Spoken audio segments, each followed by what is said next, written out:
Hello, aujourd'hui on se retrouve dans une vidéo où je vais vous parler de 5 gestes de tous les jours qui vont améliorer votre peau. Donc clairement c'est des gestes que vous pouvez adopter tous les jours. Moi en tout cas c'est des gestes que j'ai adoptés et qui servent vraiment. Et c'est sur des petits détails parce que souvent quand on parle de peau on parle de skincare ou d'alimentation alors qu'il n'y a pas que ça. Moi je vais pas du tout vous parler d'alimentation parce que je suis la pire personne possible pour vous parler de ça. Je mange fast food presque 7 jours sur 7.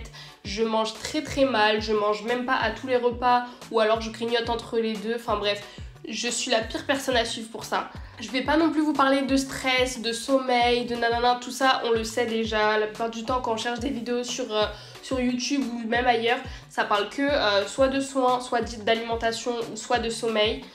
Je vais pas vous parler de ça, vous inquiétez pas. Bien que, et ça n'a rien à voir avec la vidéo, hein, mais il faut quand même le savoir, il faut apprendre à connaître sa peau. Moi par exemple, ma peau elle réagit beaucoup au stress et au sommeil, donc quand je dors pas assez ou quand je stresse beaucoup, c'est là que je vais commencer à avoir des boutons. Par contre, elle réagit pas du tout à l'alimentation, comme je vous l'ai dit, je mange très mal et pourtant ça m'apporte pas spécialement de boutons. Après, chacun a une peau différente, il y a certaines personnes, le stress ça ne leur apporte rien du tout, enfin bref. Tout le monde est différent. Le premier geste, ça va être de placer ces produits dans un endroit sec. Pourquoi ? Parce qu'on a tendance beaucoup à les mettre dans sa salle de bain. Et salle de bain, il y a beaucoup de vapeur, d'eau et d'humidité. Et l'humidité et la chaleur, ça ramène beaucoup de bactéries et de moisissures. Et ça, c'est très mauvais pour vos produits. L'idéal, vraiment le top, ça serait de les mettre dans le frigo, mais si jamais soit vous n'avez pas la place dans votre frigo ou vous n'avez pas que ça à faire, vous pouvez tout simplement les mettre dans votre chambre ou alors en tout cas dans une pièce autre que votre salle de bain. Ça paraît tout bête et ça paraît aussi pas très logique parce que presque tout le monde met ses produits dans sa salle de bain, mais c'est vrai qu'à la longue, je peux vous assurer que l'humidité et la chaleur, c'est vraiment vos pires ennemis. Si vous pouvez éviter ça, faites-le. Le deuxième geste, c'est un geste que vous avez sûrement entendu partout, mais j'étais obligée de le mettre parce que c'est un geste que j'applique beaucoup et qui me sert beaucoup, c'est de ne pas se toucher le visage tout le temps et avec les mains sales en plus. Tout simplement, je pense que vous le savez, vous avez beaucoup de bactéries sur vos mains, vous touchez votre visage et là ça y est, vous avez tout mis sur votre visage et voilà. Moi j'ai pris cette habitude et maintenant je le fais même sans y réfléchir. C'est qu'à chaque fois par exemple que ça me gratte ou que j'ai un truc sur le visage ou quoi, je le fais vraiment très légèrement pour éviter voilà, de me faire ça et ça et ça et ça. Et c'est devenu une habitude vraiment, je le fais même sans m'en rendre compte. Donc essayez vraiment de le faire petit à petit, d'essayer d'y penser au maximum et vous vous rendrez compte que l'habitude viendra à elle-même. L'habitude viendra à elle-même. Viendra d'elle-même. Et si jamais, même si c'est pas bien, si jamais vous finissez par vous éclater un bouton ou quoi que ce soit, surtout vous vous lavez les mains avant, après. Moi carrément je fais la totale, je me lave les mains et je mets de l'antibactérien. Tout simplement parce que là vous êtes en contact direct avec des couches plus profondes de votre peau. Alors là si vous faites n'importe quoi, vous allez vous propager des boutons partout. Vous allez peut-être même infecter le bouton que vous êtes en train d'éclater. Enfin bref. Lavez-vous les mains si vous devez le faire. Le troisième geste, ça va être de changer régulièrement ses thés d'oreiller et plus largement ses draps complètement. Ça peut paraître complètement bête et stupide, mais c'est super important parce que vous posez votre visage 8 heures par nuit, je crois, sur votre thé d'oreiller. Et en fait, c'est un nid à bactéries. Vous avez vos cheveux qui touchent votre thé d'oreiller. Par exemple, vous adossez dans le métro ou vos cheveux touchent la vitre du métro, hop, sur la thé d'oreiller. Dans la voiture ou même vous bavez, je sais pas, enfin c'est vraiment un nid à bactéries. Le quatrième geste que j'ai à vous conseiller, c'est de faire votre routine au moins 1 heure avant d'aller dormir. On a tendance beaucoup à faire sa routine soin du soir et ensuite sauter dans le lit et aller dormir, mais c'est pas le meilleur truc à faire tout simplement parce que vos draps vont aller absorber la majorité des produits que vous allez mettre sur votre peau et au final ça aura beaucoup moins d'efficacité.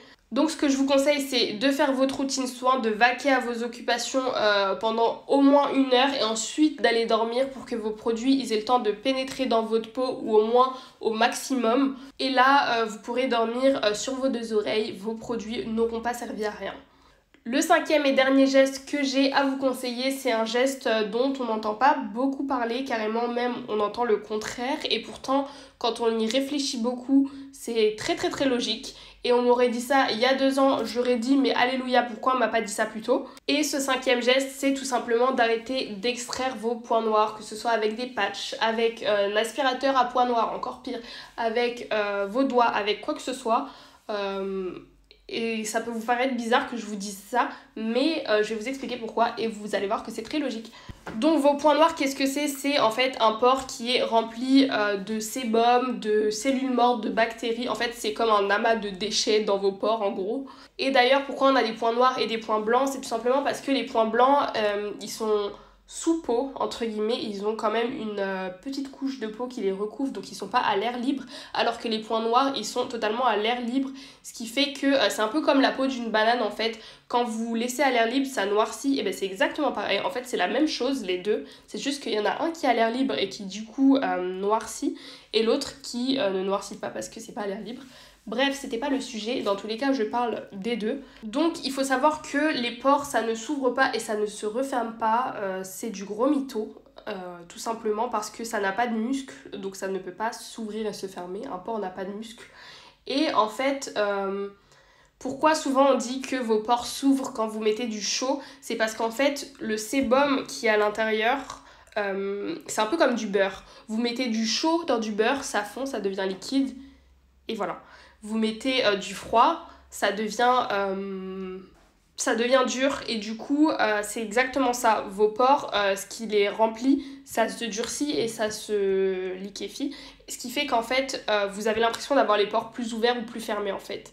Et du coup, il faut savoir que comme vos pores ne s'ouvrent pas et ne se referment pas, quand vous allez extraire vos points noirs, vous allez juste abîmer votre peau, vous allez juste l'agresser et en fait, quoi qu'il arrive, les saletés, les bactéries, les cellules mortes et le sébum, ça va revenir parce qu'en fait, votre pore ne va pas se refermer après. C'est pas mon pore s'ouvre, je le nettoie, je le referme et fin de l'histoire. Ça marche pas comme ça, malheureusement, ça aurait été trop bien.